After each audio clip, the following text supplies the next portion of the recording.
So let's begin by sitting comfortably, upright, yet relaxed.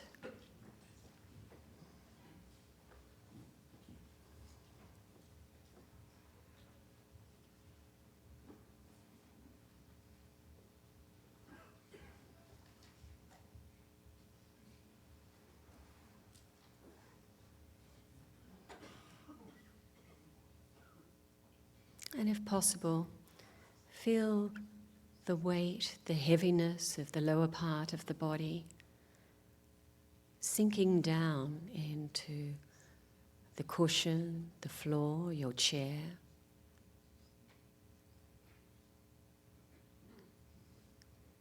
Helping to establish a very stable, firm foundation for sitting.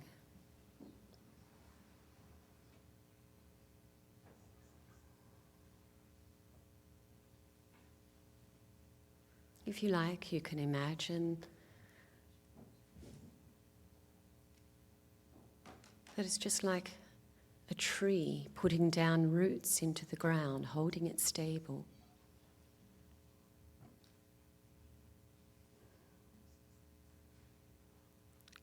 And then the upper part of the body, we naturally lengthen because it's lighter. We lengthen the back,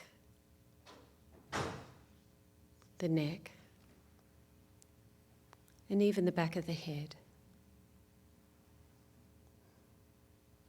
And to help this, we can allow our chin to come in slightly towards our throat, but not so much that it causes any discomfort.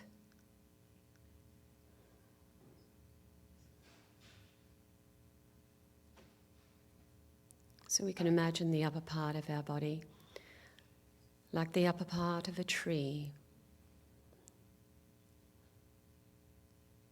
with the branches, the leaves, being flexible, no stiffness.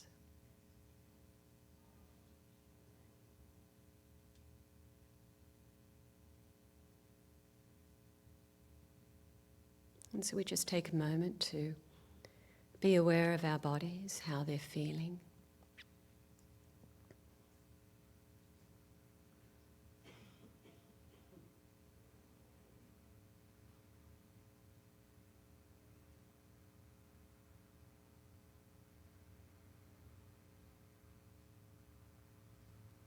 And probably we will notice the sensation of breathing.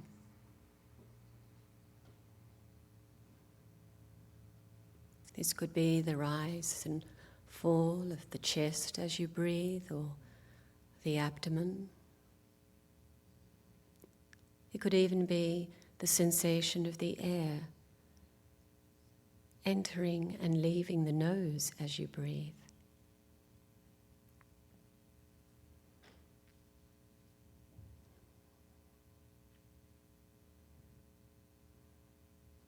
Identify that area that's most obvious for you when you breathe, and allow your awareness to rest on that point, simply for a few minutes, observing that natural coming and going of the breath.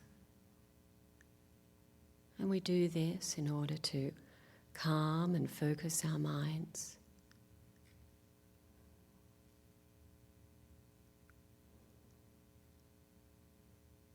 We don't worry about our breathing,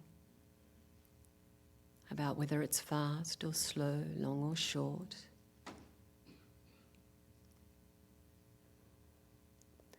But since it's something that is with us every moment we are alive, we can use it. The awareness of the breathing.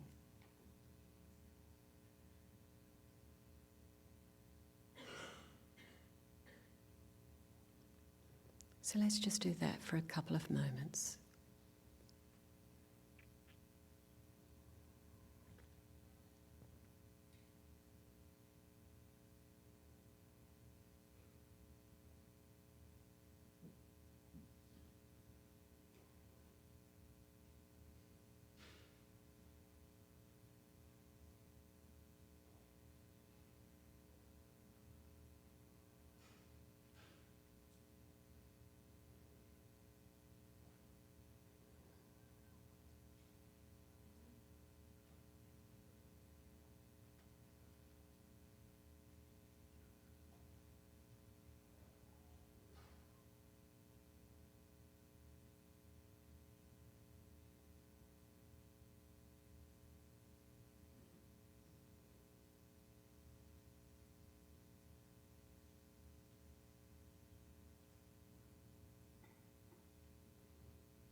And then within the relative calm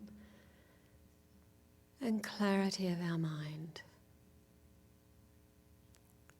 let's take this opportunity to cultivate our motivation for being here. Not only for being here, but our motivation for our entire life.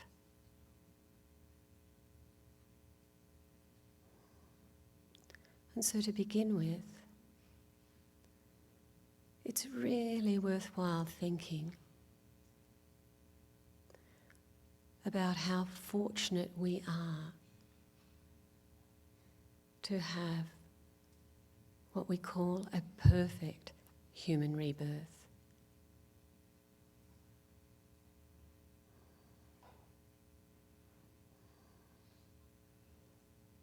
Of course, all life is precious. But the situation we find ourselves in now is really quite exceptional.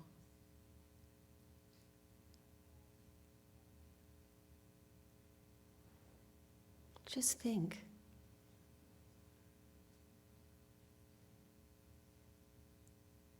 Think of your situation.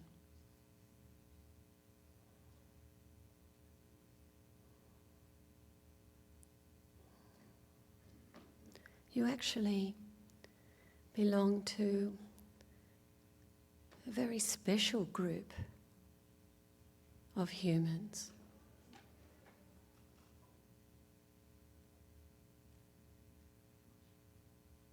Not only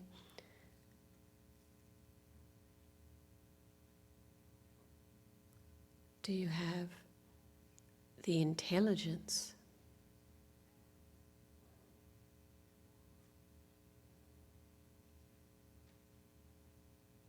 to be able to think and understand things,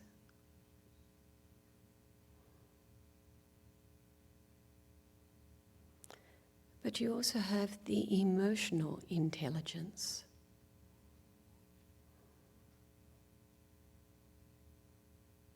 That ability to identify what's beneficial and what's not.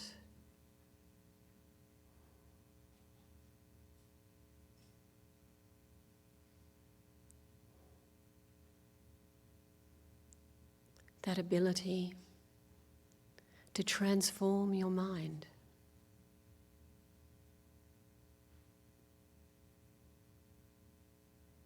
That ability to move from a very self-centered, egotistical, survival mentality to a mind that is open and full with love and compassion.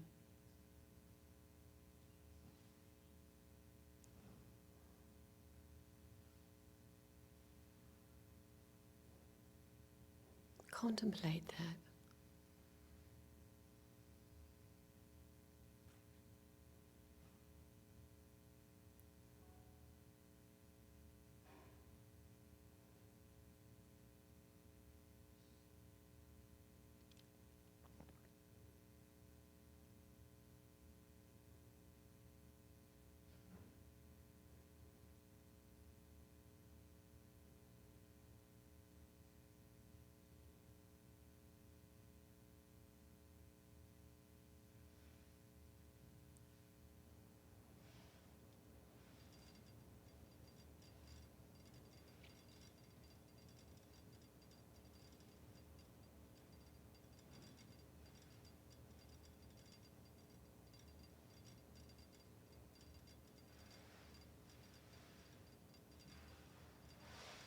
And within this incredible situation you have with this potential, you've also been so fortunate to meet methods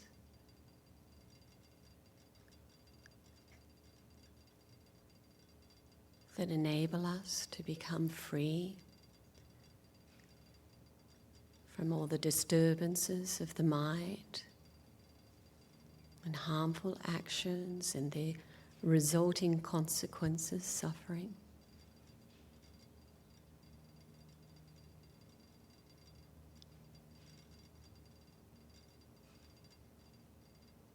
The methods enabling us to develop the positive qualities which are of benefit not only for ourselves but also for others.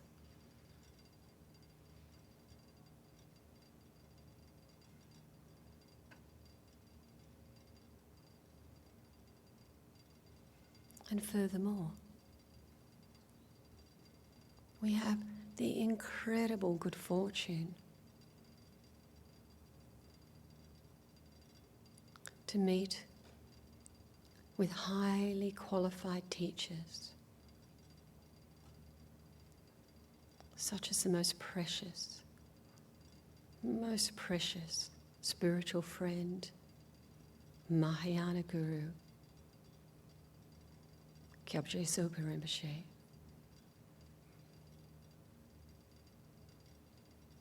Here and now,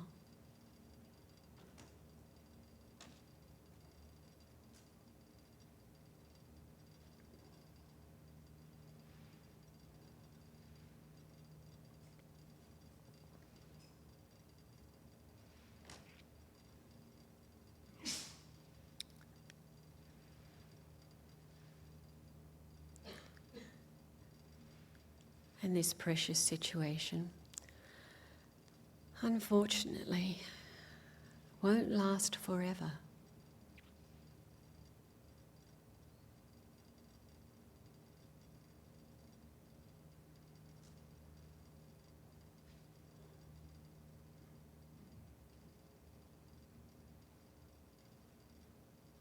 This ability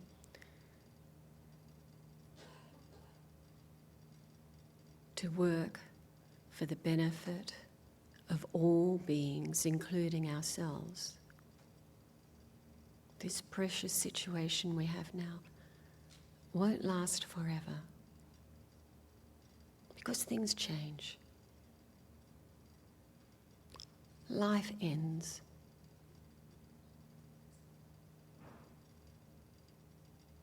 And what happens after this life? Well, that will depend. That will depend on how we live now.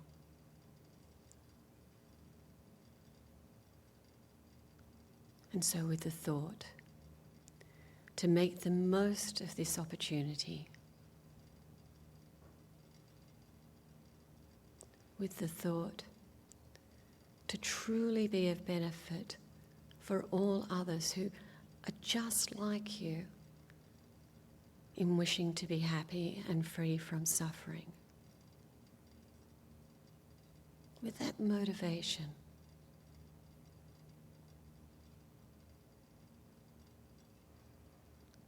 let us engage mindfully with all of the things that we do in our lives. May our lives become of benefit for all beings. So we can think, this is why I am here.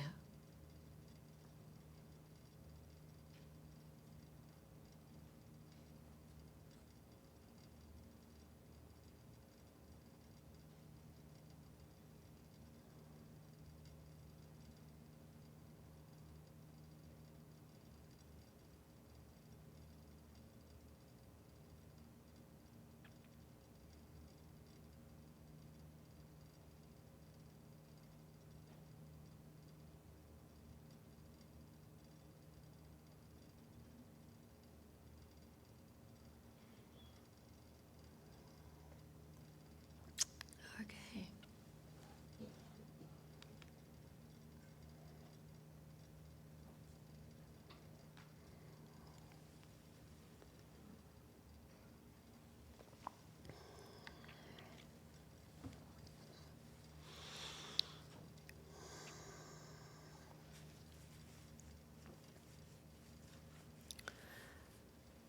So, are there any questions? Yes, I can see. Sorry, Tuan. Here.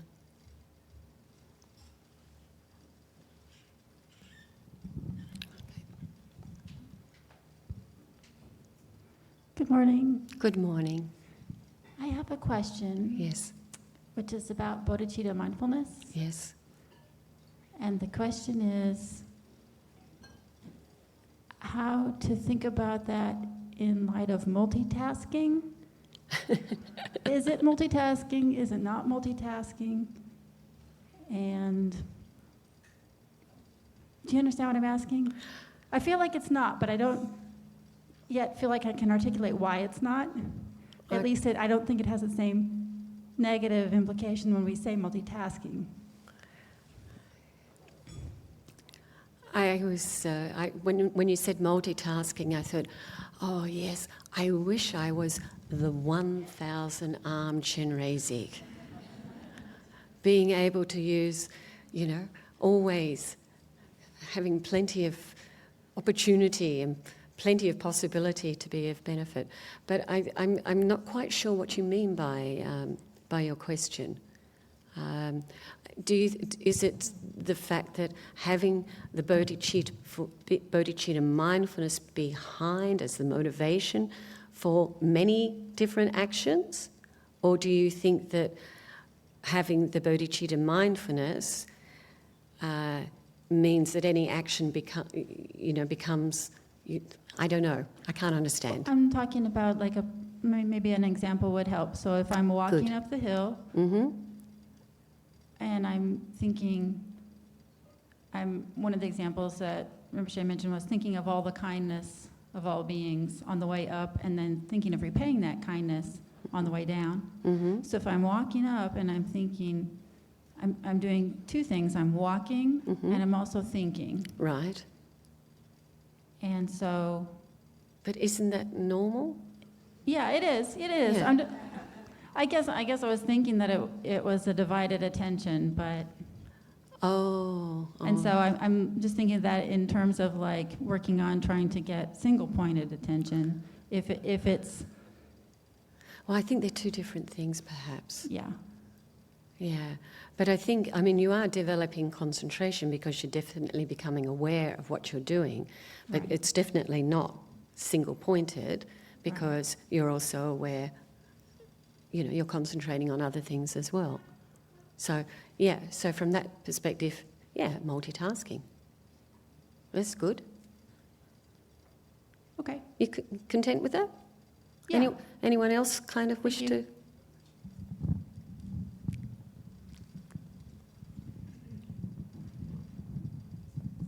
My question is, if you're attached to food, what do you do to fight it? Sorry, I didn't hear. Like I'm very attached to food. Oh, yes. And I don't know the attitude to stop it. Okay. Yeah. Did everyone get that? Very attached to food?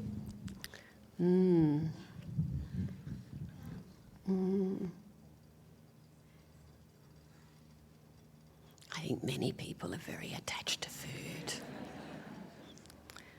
And I think if you're somewhere where the quality of food is not up to your standard, then your attachment gets even more. But that's why I think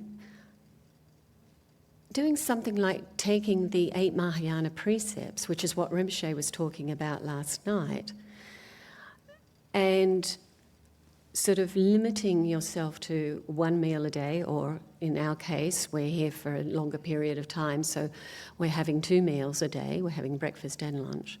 But when you limit the amount of eating and become more aware of what your motivation is for eating, then that helps to lessen and to break down the attachment and have a whole different kind of relationship with food, I think.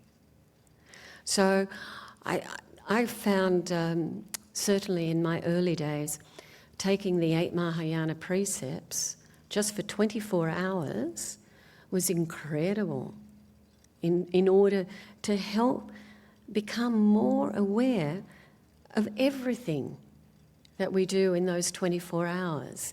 You know, what we're saying, how we use our speech, how we use our body, our food.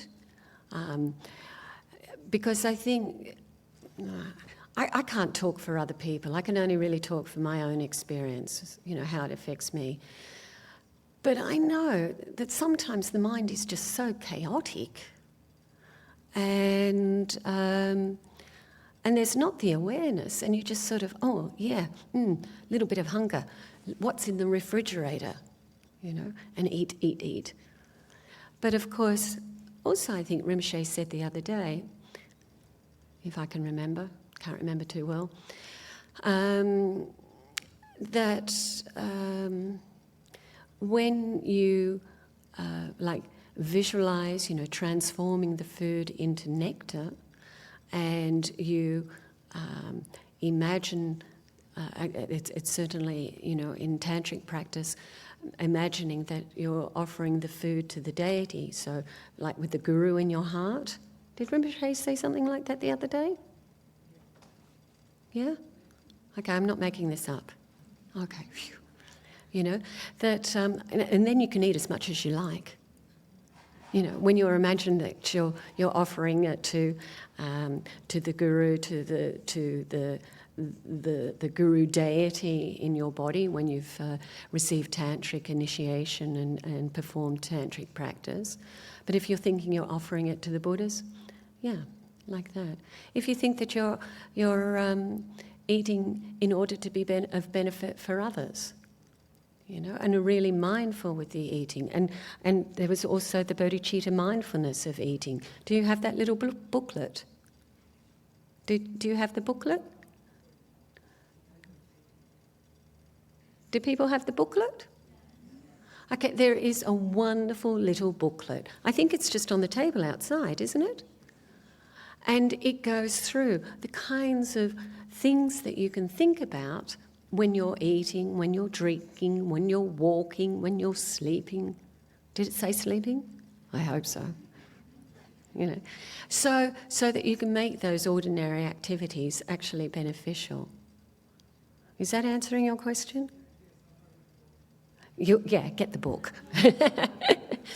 And actually that reminds me of the teachings last night. Rinpoche was explaining about taking the 8 Mahayana precepts and the benefits of it. And he was actually drawing from another wonderful book called The Direct and Unmistaken Method. And this has been revised a number of times over the years, but it comprises commentaries, teachings about taking the 8 Mahayana precepts. It's available from the FPMT shop to download, and it's available from the Lama Yeshe Wisdom Archive. And it's in the box folder for the participants of the retreat. Is that right? I recommend that you download it and read through it, because Rinpoche was explaining last night, but when you start to look at the text, it also is very clear and very, outlined so that you can see the benefits of that. Yeah?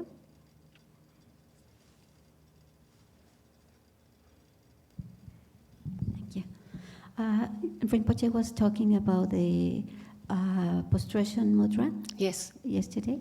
And I was thinking that sometimes I have seen many people, when they have one hand full with something, or they just do half of it.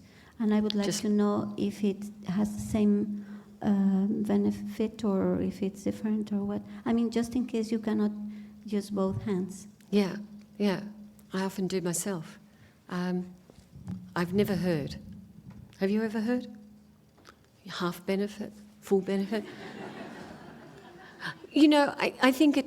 Sorry? Well, I think you have to be clear. She talked about 2 sets of 10 benefits and 1 set of 8 benefits. Hang on. Rinpoche talked about 2 sets of 10 benefits, 1 set of 8 benefits. So 1 set of 8 benefits was simply putting the hands together. That was the first one, when he was trying to remember perfect body, perfect surrounding people, pure morality, devotion. There were 8 there. That's just putting the hands together at the heart. And then the second set of 10 benefits, being born in the king's family, was the first of those. That is full-length prostrations. Mm-hmm. Remember? And she said that's Yeah, the full-length yeah. prostration. Mm-hmm. And then the third set of 10 benefits seemed to me that it seemed to me there was a distinguishing factor, and I was trying to get clear. Let's see if it's in my book.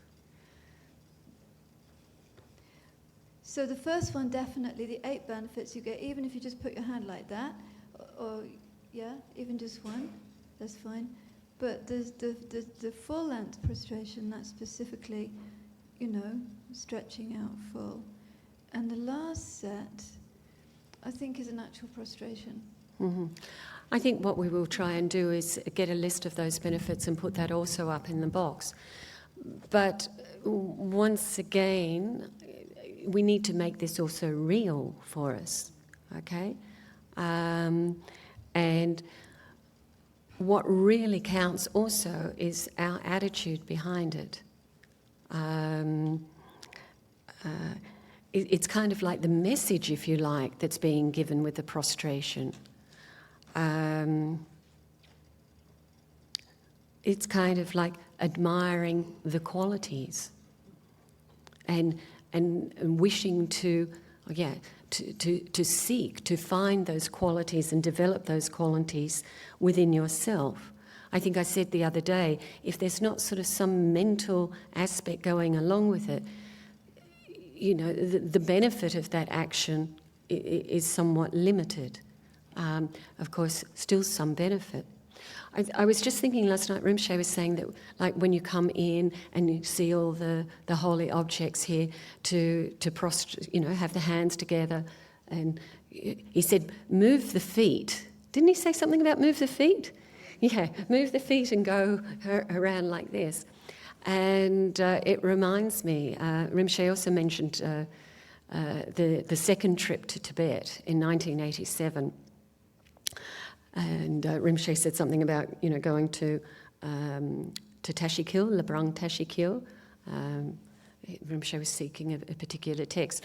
But during that trip, I was very fortunate to go. I remember we were going through the Patala, we're going to, you know, different, you know, to the Jorkang, you know, the main temple in Lhasa, etc. All of these holy objects everywhere. And Rinpoche was saying, you know, telling us, really, we had to have our hands like this. We had to be in prostration towards all of those holy objects.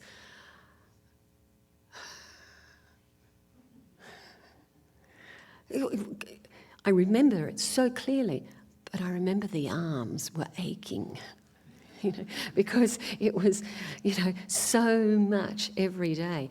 But now, you know, really can remember. Can't remember exactly all of the images that I saw, and because there were Geshe Lama Kunchuk from Kopan, he also went, you know, came along on the trip, and he had all of the history and the stories behind all of these holy images, etc. I can't remember any of them now, but I just remember it was so precious, you know, to be able to do this, and I think. Yeah, I think it's because you begin to realise that there's something of value here. Something of value, something worthy, something beneficial. And so even if it's one hand, you know, because you've got something in your hand, your other hand, or, you know, what we see often is the Lama driving along in the car, and we're kind of carrying our bags, and, you know, we want to sort of show our respect. So it might be with one hand. But see, the thing there is we want to show our respect. So the mental attitude is very important. But just as Sarah says, Rinpoche was talking about all of these different qualities, and I'm sorry, I can't remember all of them. But I do think it's probably good if we try to compile that, and so that we have a list for everybody, so that you know, are clear in your minds. Yeah. Thank you. I'd like to get back to the question about food. Oh, yes. Gosh, why is food so important for everyone? Well, I think in America we're very much fascinated with food. I think it's well known that we overeat. And I think the question, it seems to me, I presume that, because this is my issue, that I like food as well and I overeat. I don't need to eat as much as I do. Mm-hmm. And it seems to me that one of the wonderful things about the work that we're doing here is that you can say to yourself, for example, at the meal I'm going to have one plate, and while I would normally have a plate and a half, and when I'm not eating, let me offer it to all those who are suffering and not having food. Mm-hmm. So that in one sense you're both being more careful of your own health, and also sort of doing the work of a Bodhichitta whose concern is for the world. Mm. Mm. I don't know. When I was brought up, and sometimes I didn't want to finish eating my dinner when I was a kid, especially mashed potato. And I can remember, being told, eat it, there are starving children in India.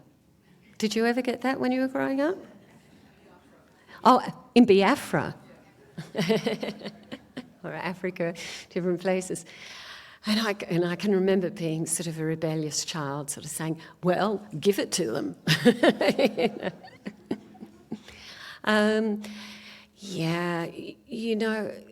The practice of Buddhism is really about lessening our attachments to all kinds of things. And I think food is just one example of our attachments.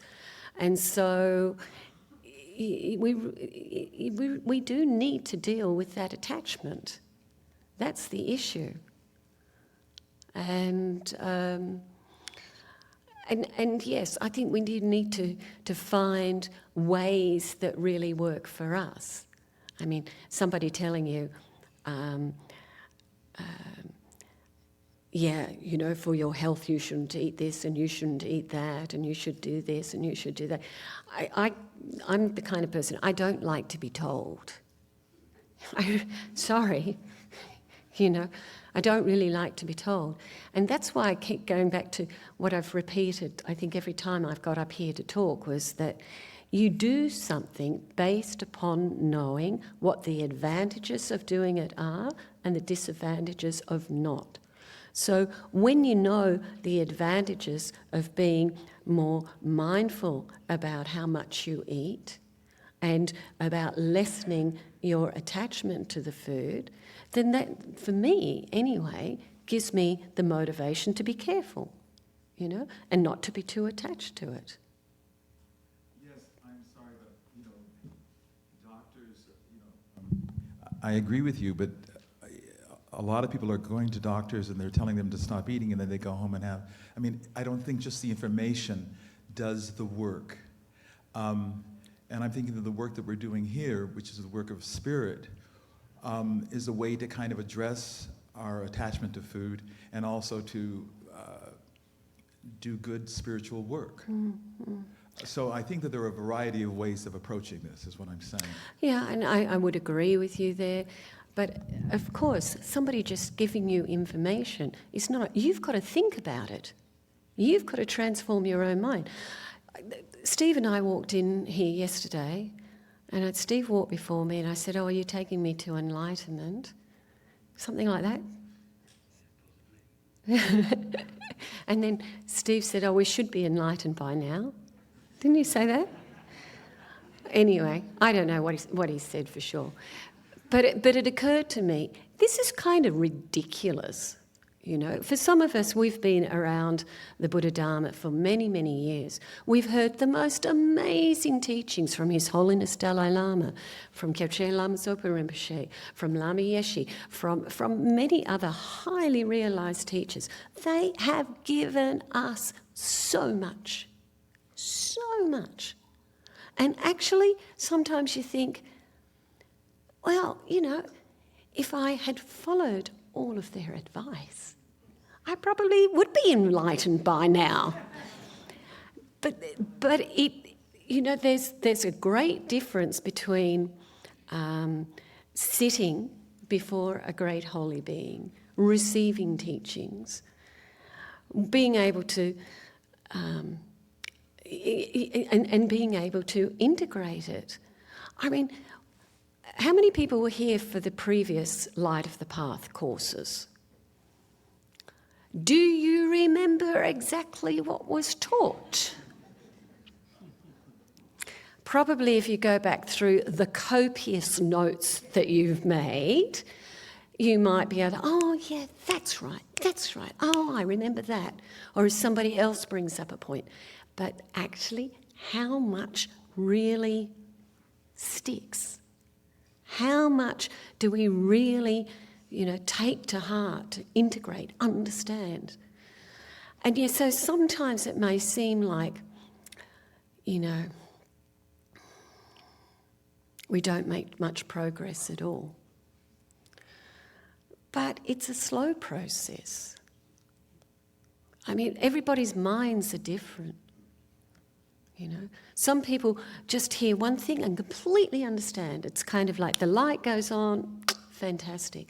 But other people, it takes time. So even, you know, methods to help lessen eating too much or doing some other kind of harmful behaviour for yourself, harmful for others, yeah, it takes time before it really starts to sink in and to click and to be able to, you know, to take that on. I was also thinking of something Rinpoche was saying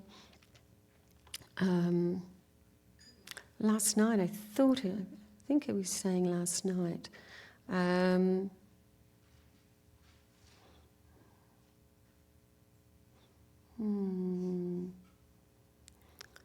You know, sometimes I wonder whether I really listen, see? Just the example, you know? Whether, you know, how much I actually listen, how much I understand. Because I had a feeling last night that Rinpoche was also saying that we get attached to things so much, and especially to this I. And these things do not exist exactly in the way that we think they do. And I can remember at one point I was going to say, yeah, it's so totally ridiculous. So totally ridiculous. I don't know, can anyone remember? Kind of totally ridiculous that we kind of cling on to things and we find things so important and we get upset about things. You know, when it's all impermanent. It's all going to change. I don't know.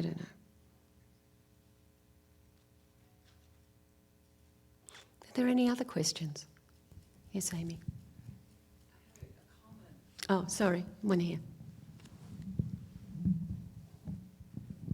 This has to do with, excuse me, prayer and seems like a lot of confusion in my mind and other people's minds sometimes about this. But the two parts to this. One is back at one of the earlier Dharma celebrations, and everybody was walking around the stupa and, you know, doing the prayers that they'd been given. And Lama Yeshe said something, and I may be completely hallucinating this, but he said something like, maybe stop doing the stylized prayers and do prayers from your heart. Oh, yes. Say it from your heart, you know, and you can pray for all sentient beings, but just don't be reading something and, you know, canned prayers, in other words, but from the heart. So I don't hear much about praying, making up your own prayers, praying for the long life of His Holiness or Lama Zopa.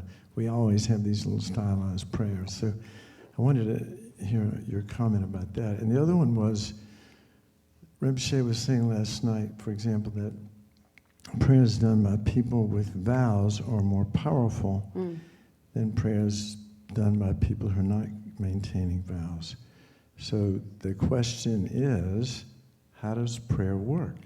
In 25 words or less. Okay, how long have we got? Okay. The first bit about the stylized prayers, the canned praying kind of thing. Absolutely agree with you.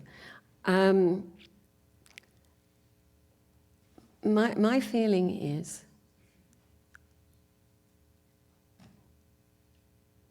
and I think I said this yesterday, it has to be real.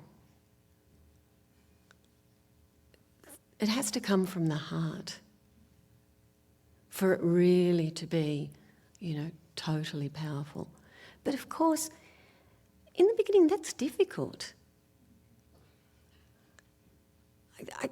I think very difficult in the beginning to really feel so strongly from your heart, you know, for the long lives of our gurus, for the benefit of all sentient beings. Very difficult in the beginning. And so this, I think this is the reason why you find prayers, why you find sort of a structure. I said this earlier also. I think it's very difficult if you don't sort of grow up with a structure. I mean, let's face it, when we grow up as children, we have the structure of our family teaching us how to do things, you know, how to be polite. Oh, I love it down here in the south of America. You know, North Carolina, they're so polite. Thank you, ma'am. You know, hello, sir. You know, I'm not used to this, but it's the way people have been brought up. This is the kind of tradition. We've not been brought up with the tradition of you know, thinking so much and of all sentient beings, of praying, you know, making all of these prayers. So it's kind of, we can think of it like, you know, the culture, like the structure that teaches us how to do it. I remember that there was something I said yesterday about, and we were talking about bodhicitta mindfulness and about whether you are allowed to make some of these things up or whether you have to follow exactly what's already been, you know, taught. And I said that I thought it had a lot to do with your mind and with your motivation, and that you need to make it real. If it's just blah, blah, blah, we had the example of Venerable Robina that Sarah talked about, you know, about Venerable Robina getting up from a session about to go to bed, and she said, oh, I'm going to bed with bodhicitta. You know, Venerable Robina might well have had that great motivation of bodhicitta in her mind when she said that. I don't know. I can't tell. I can't tell what's half the time in my mind, let alone what's in other people's mind. So we need to make it real. But as then somebody did come to me later and they said, well, you know, there's a real danger if you make things up like this, that it's not going to be authentic anymore. And that this could be like a degeneration of the Dharma. And of course we have to be extremely careful of that. But it reminds me of that wonderful example from the Buddha, and he said, my teachings are like the finger pointing to the moon. If you only look at the finger, you will never see the moon. So if we become too tight about, you know, the words and, you know, it's like this and it's like that, and not use them to develop our own mind and our own wisdom and our own compassion, then I think, you know, it's a miss. You know,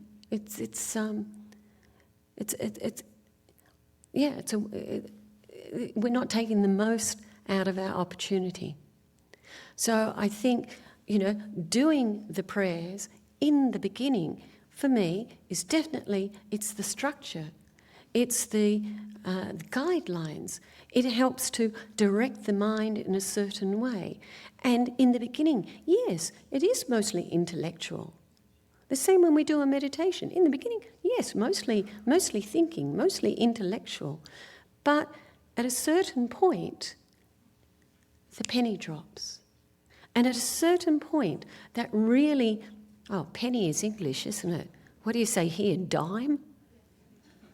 Nickel? There are pennies in America? Oh, phew. Okay. So at a certain point it clicks. And at a certain point you can just read, you know, some words, hear a prayer, and you feel it. But I think, you need the kind of structure, the guidelines until you get to that point, until you develop your understanding. And then, personally, I think that you get to a point that your whole existence is one with the prayers.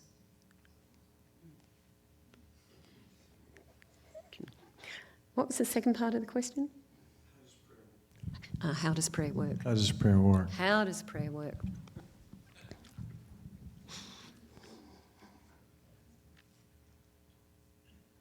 Well, I think this is a question for Rinpoche.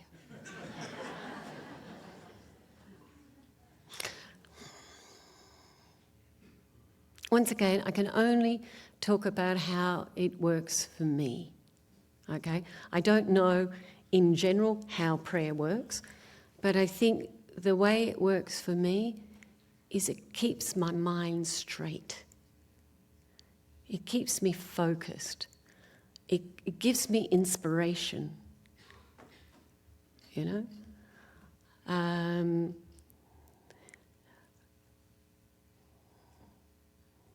But that's when prayer is real.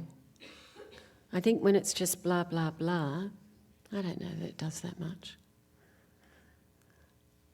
And, for example,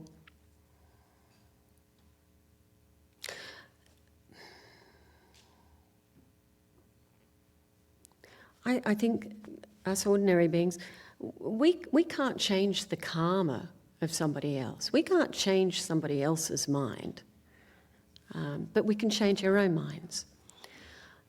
And I often think if somebody is sick and dying, we do prayers, okay? Does that really help the other person? I think if the other person knows that someone's praying for them, they feel some kind of support, some kind of benefit from it.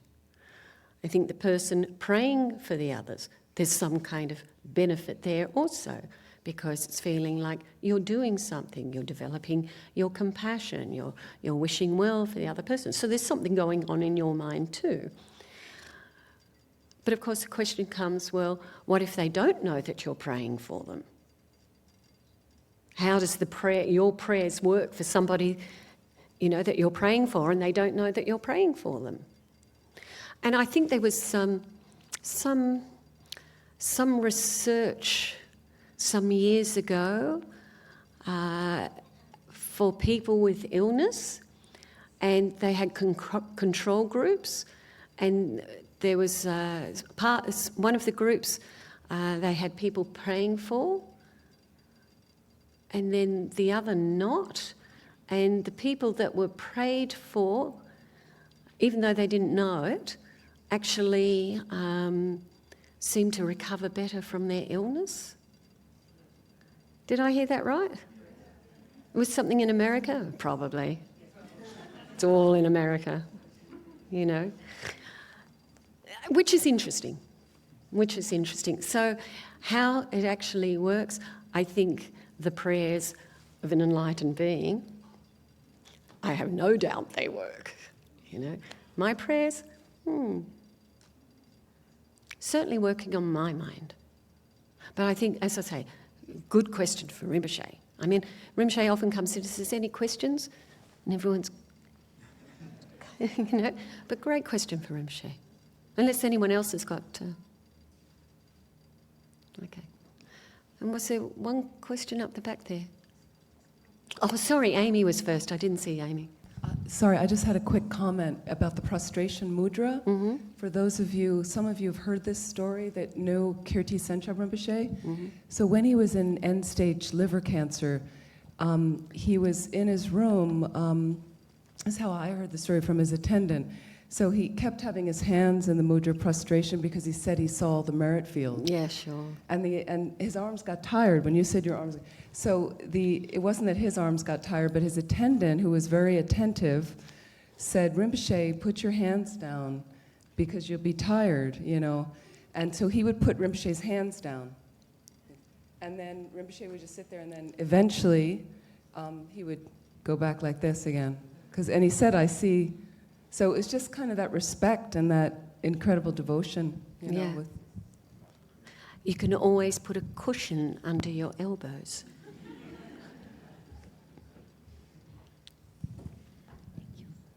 In the middle of my ignorance, I have a suggestion. Yes.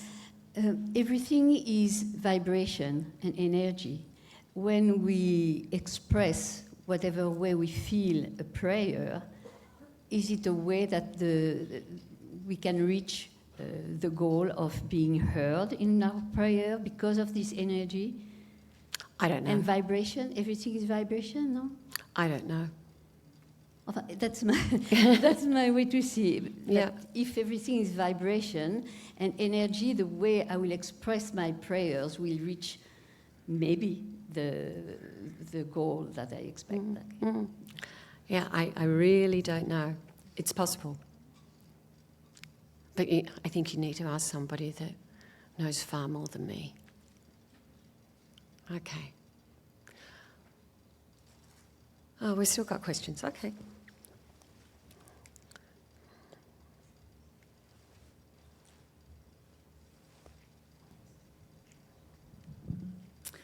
I was wondering when Rinpoche was giving the lung for the precepts and the increasing mantras, and I was thinking about the people who were watching via live streaming. Mm-hmm. And I was wondering, are they getting the lung? And if so, how does that work? And if not, why not? That's my question.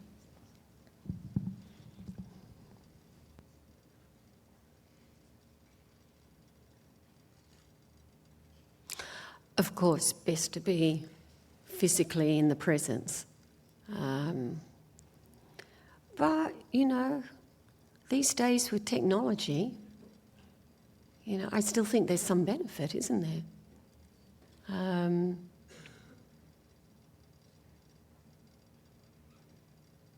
I think according to tradition, probably they don't receive the actual lung. Steve, what would you think?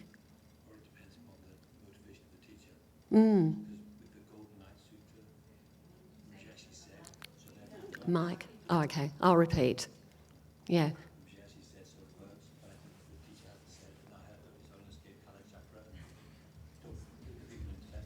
Okay. Oh, that was easy.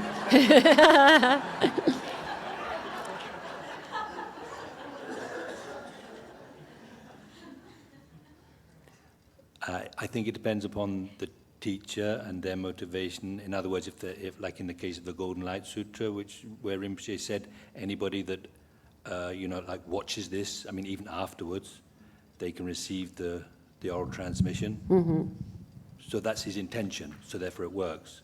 If that's not announced and that's not said, then I don't think it works at all. And like with His Holiness, I heard one time when he was giving Kala Chakra, he told the people in Tibet that they could receive the initiation. But again, it's because that was his intention. Right, right. Clearly stated. Otherwise, you wouldn't get it. That makes a lot of sense to me, that it really depends on the intention of the teacher. And it reminded me, actually, last year when Lama Zopa Rinpoche was in the Netherlands, and he was giving teachings, and he actually was giving an initiation. And I'd just come out of hospital, so I couldn't make it. And Rinpoche said to me, "You can take it on the live stream," you know. But the initiation wasn't broadcast on the live stream, so I couldn't. But Rinpoche gave me the permission. And so I think if there's that kind of, situation where the teacher is saying that you can, saying that it's possible, then, yeah, absolutely. Wonderful about technology. Yes, Tom?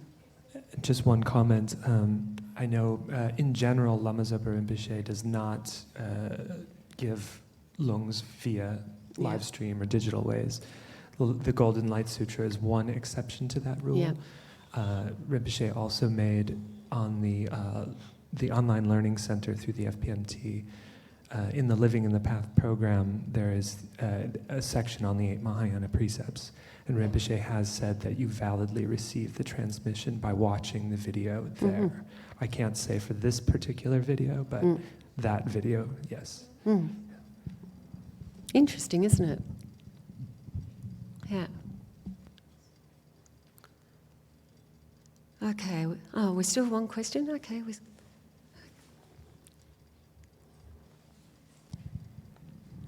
It was just a comment continuing on the prayer. I recently, from Paula Chichester, she gave Would me... you put your hand up, please? Because I can't see who's talking. It's Right, Felicity. thank you. Hi, Felicity. Hi, Venerable Kaye. It was just a comment going back to the prayer questions. Recently, Paula Chichester gave me the advice to pray for what's most beneficial rather than directing your prayer somewhere. And I'm still not getting the hang of it, but when I relax, it feels a lot better than whatever manifests is what's most beneficial in that situation. And I think that kind of helps put the right energy instead of my unknowing knowledge trying to make something happen that's not good or possible. So that was just a comment. Okay, thank you. And Kathy, Venerable Kathy. Oh, and Martin. Oh, well.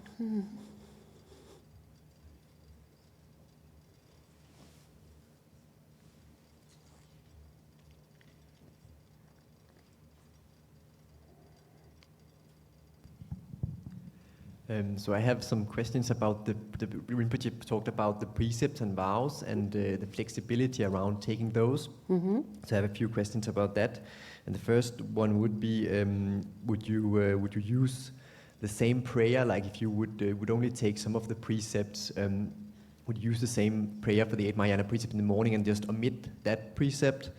And also, for example, if you would take like talks about taking the precepts just for the nighttime, for example, when would you do the prayer? Would you then be able to do the same prayer just before you went to bed, for example? That's sort of the first question. Then I was wondering about breakfast. Like when are you allowed to take breakfast on 8 Mahayana's precepts? Like how long do you have to, how long a period do you have to take them in order to take breakfast as well? And then I had a third question was about the large, high or expensive beds.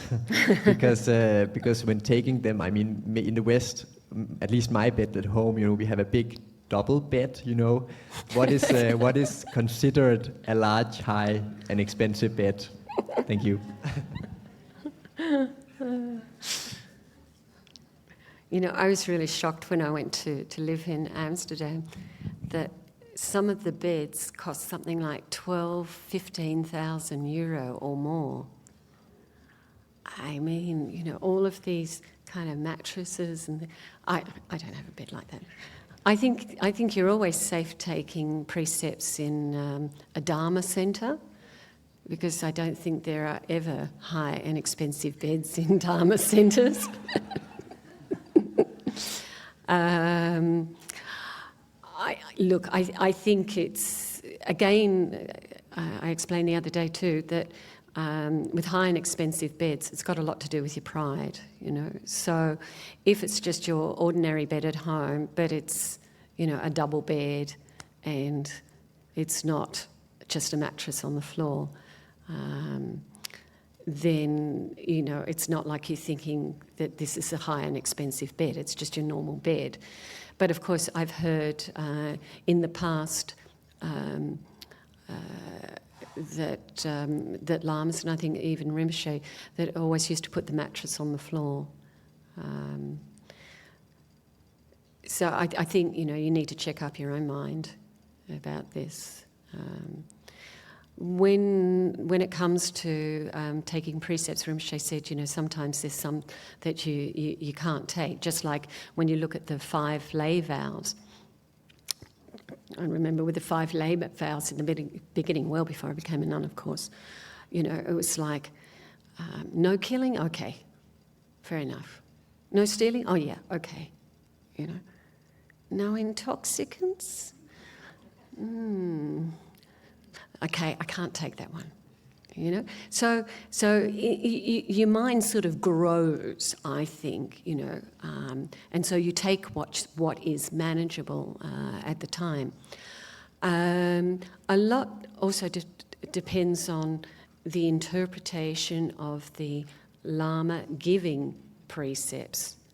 Okay, so some lamas, I remember Geshe Lama Kunchuk was very strict also about taking the precepts. You know, it was definitely only the one meal a day, and yeah, he was really quite strict about it.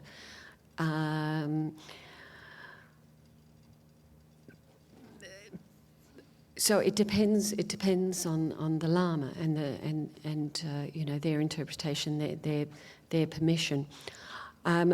Personally, I think if you're taking the 8 Mahayana precepts for a month, then maybe it's okay to have breakfast as well as lunch. But the vow is actually not to eat food at the wrong time. So it's really like finishing sort of at the lunchtime. I think that's the most important thing. That's my understanding. Is that correct, Venerable Steve? Yeah. And when it comes to taking the prayer of the precepts, but knowing that there's one that you're not going to be able to keep in that 24 hours, then when you make the prayer of the precepts, you leave that one out, or you think that you know you're not taking that one. So, for example,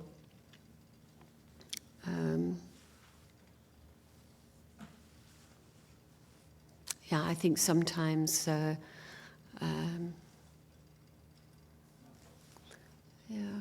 I think many years ago, I used to take the precepts and go to work and, you know, try to have my lunch by midday, but it wasn't always possible. So, you know, I'd be careful, I wouldn't be taking that one with the food, but I'd still would try to only have that one meal a day, but the timing of it would be a little bit flexible. Yeah. Was that, and then what was the other one about taking the precepts before you went to bed? Yes, that was about the timing. Could you not do it later in the day, like not in the morning necessarily, like if you take it at night, only in the nighttime while you were sleeping? Could you then take it before you went to bed instead? So just while you're sleeping, and so then when you get up in the morning, everything's normal? Yeah, because you mentioned that you could take it like during, I mean, you could take these vows even during the nighttime. Yeah. I mean, I don't know if you referred to the 8 Mahayana precept in particular, but vows in general. Yeah, I think quite difficult to, I mean, the whole point, isn't it, of precepts is to train your mind. And if you're just going to sleep, I don't know how much training of the mind. I guess there's still some benefit. You're still keeping the precepts, but yeah.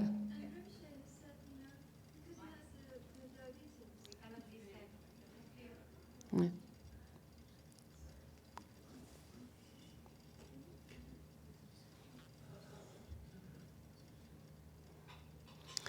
But I think before you start, Sarah, because I agree with what you're saying, but I think the point is, you know, what's the mind? What's the motivation? Oh well, you know, I'll just take precepts when I go to sleep. You know, what's your motivation? Is it just for the form, or is it to actually be mindful and to be aware and to keep, you know? So if it's real. That's what I think I'm trying to get to, if it's real. Sorry, Sarah. I mean, from the point of view of the text, that was what Rinpoche said Yes. yesterday. Yes. That's definitely in text. So Rinpoche said that, for example, now, that it's difficult for him health-wise to take precepts for a day, then he takes for the afternoon. Because he just doesn't want to miss out, but he can't do the whole day. So he said that he now does portions of a day. Yeah. Yeah. So in that situation, you know, it's genuine. I think I'm just trying to make the difference between, you know, let's do what's easy, you know, and pretend, and doing something, you know, with good motivation and with full awareness of what you're doing. Okay? So I'm not suggesting for a moment, Martin, that you fall into the kind of, oh yeah, category, but yeah. And it's sure, it's in that, and of course there's these stories, you know, about, I think Rinpoche mentioned last night about the butcher, yeah? And I think there was one about a prostitute. Yeah, so certainly, so it depends. I still think it also depends a lot on your motivation and on what's going on in your mind. I don't know if you could clarify. So we got the message that Chöden Rinpoche's instructions were to take the precepts according to the time in India. Do you understand that, or why it's like, so I'm taking them at 4 p.m?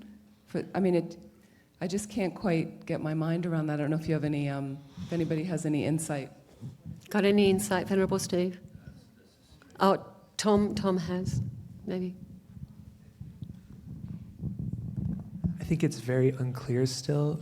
The way that we are understanding it in the office is largely the holy days are being observed according to the time in India, but things like soak at night or the precepts or sojong, these things you may take according to your local time. It's not entirely clear yet, though. We're still working on clarifying that, because of course there's also the difference where in Tibetan culture generally the day is delineated as starting at sunrise as opposed to midnight. So that also adds an extra level of complexity to it. So I think largely the holy days, the 4 major wheel turning days, you really want to try to observe according to the time in India. But when doing something like a personal practice, sojong, precepts, soak, these things, you tend to observe your local time. That's the way we're understanding. So. But there's still the question, I think, that's left over, isn't there?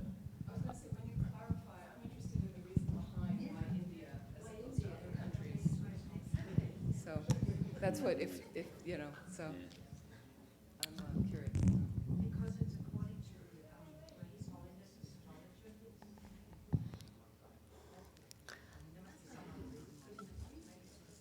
Steve, did you want to comment or not? I know that it relates to the advice of His Holiness astrologer, who's in India, but I don't know further than that what other explanation, if it has to do with the time of the Buddha or anything. Guess what? That's another question, isn't it? That at the time, because of the astrologer? Yeah, because the day is calculated according to the Indian time. Mm-hmm. The whole book is calculated in that way. Yes. So in other words, that day begins India. They're doing India time. Mm. But it still doesn't answer the question about, you know, when you're taking the precepts, should you like take them at 4 o'clock in the afternoon, some kind of thing, and say I'm going to keep it till sunrise tomorrow in India time, kind of thing. Oh. So keep it for 24 hours. I mean, is that what you're supposed to be doing? The line, yeah. But yes, there's the other thing about the lines. Well, you can't always follow that one anyway. Yeah, or indoors, in prison. Okay, enough.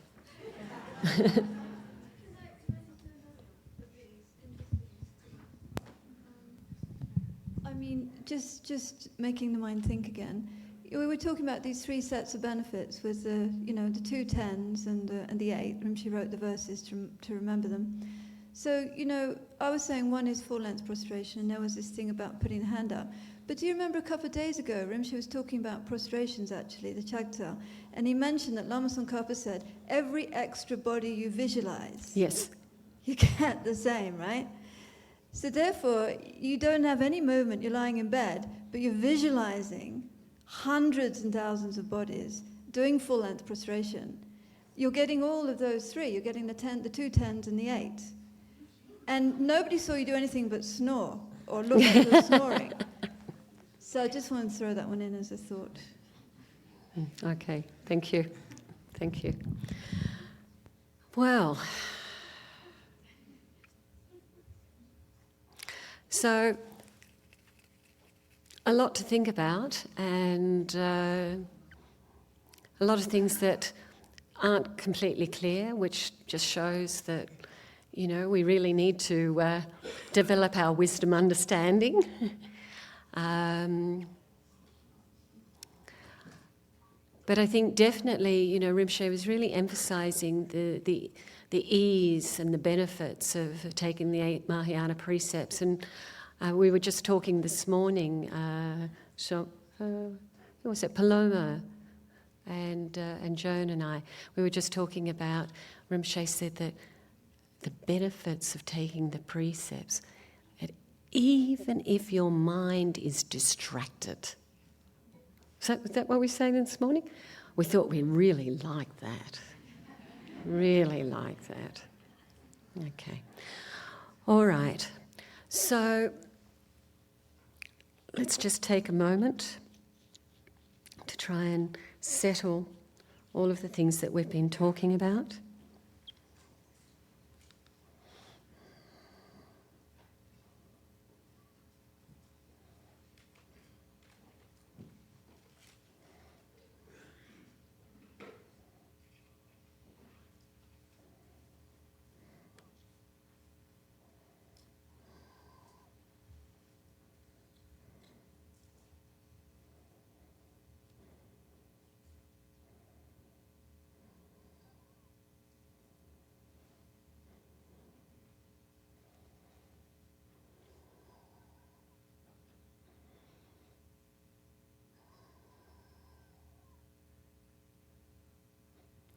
And trying to relate it all back to our motivation.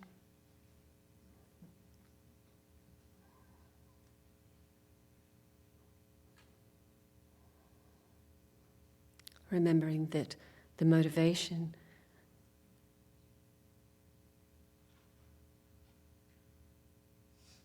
plays a huge part in determining whether our actions become virtue or non-virtue.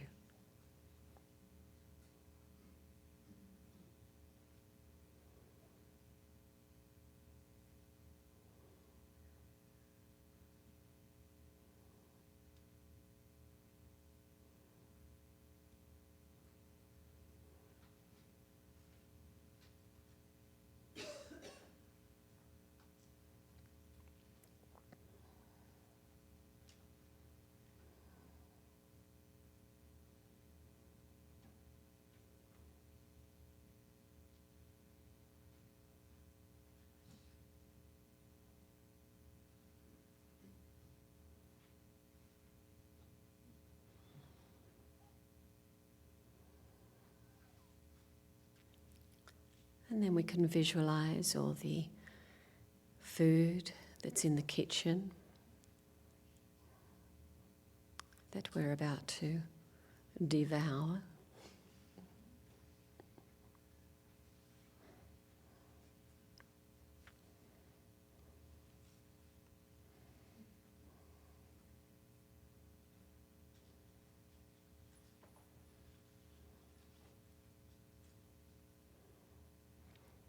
And we can bless the food. And of course all the drinks. Om Ahom, Om Ahom, Om Ahom. And we visualize the food or the drink as blissful wisdom nectar inside a vast jeweled vessel. And we offer this to a small Guru Shakyamuni Buddha visualized at your heart. And as you eat or drink, imagine that Guru Shakyamuni Buddha, who embodies the 3 rare sublime ones, experiences bliss due to the nectar that you have offered. He radiates light, which fills your entire body. And so we offer the food. Lama sa ke lama jude shin lama ge dunde gungi che polama de la manamla chebashu.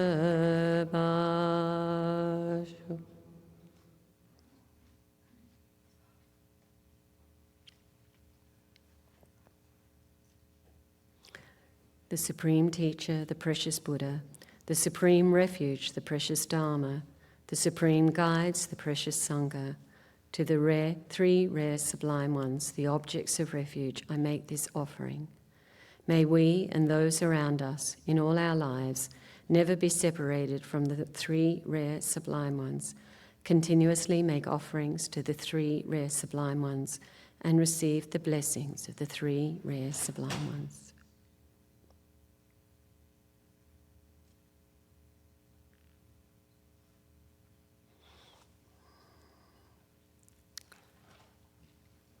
Bon appetit. Eet smakelijk.